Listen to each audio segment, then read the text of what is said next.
The West Eastern Divan Orchestra is a group of young musicians from Israel, Palestine, Syria, Lebanon, Jordan, and Spain. And it was started in 1999 by Edward Said and Daniel Barenboim, who is still conducting the group today.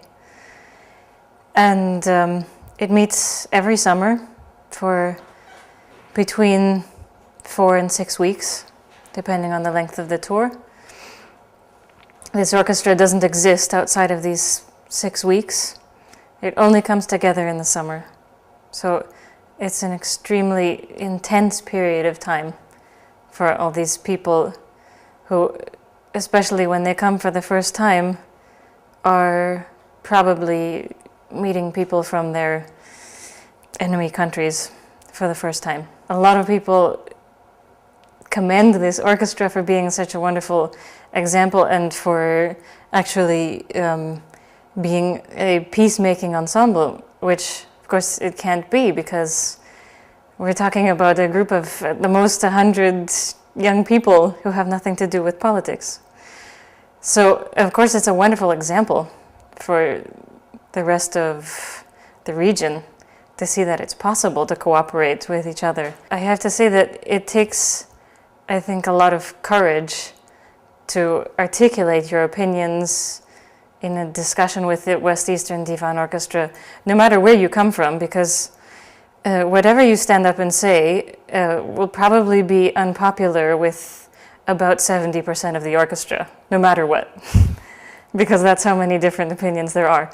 In these portraits of people, I've tried to pick, on the one end of the spectrum, people who came with a very strong idea of their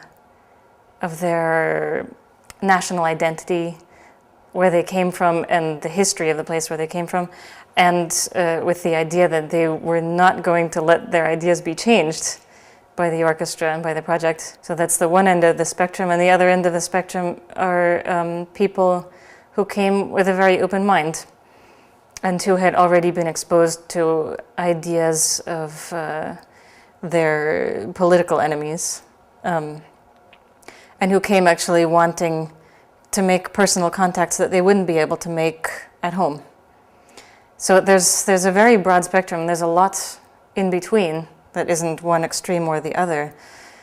But I think I can say in every single case of these characters, they've all developed quite a lot in their time with the orchestra. His relationship with the orchestra is complex, because he is so many things to these kids. Some of them are not kids anymore. Some of them are still kids. He is, on the one hand, a musical authority above all others. He is a substantial part of the energy behind this project, if not the most important. Without him, this project wouldn't exist. But to the kids, I find that he's different with them than he is with any other orchestra. He would probably say something different. But in my observation, it's as if he's in his element, as if he's gathered his family around him, and he's happy to see that it's possible for them to, not only possible for them to communicate. I think the most important element of the relationship between Maestro Barenboim and the orchestra is trust. They trust him, of course they trust him musically, completely, but they also put their trust in him even as far as their own survival. When it came to playing at the concert in Ramallah, many of them were scared, and in the end a lot of them went because they trusted him, because he said everything will be okay, and they believed him and trusted him. And I think they also trust that he at least tries to maintain a balance. I won't say equality because it's very difficult to talk about equality in a conflict like this. But since the death of Edward Said, he's been running this project more or less by himself, with, of course, the help of Mariam Said, Edward Said's widow. But he's been the main personality behind this project. And that's, of course, a bit more difficult for the musicians of Arab origin.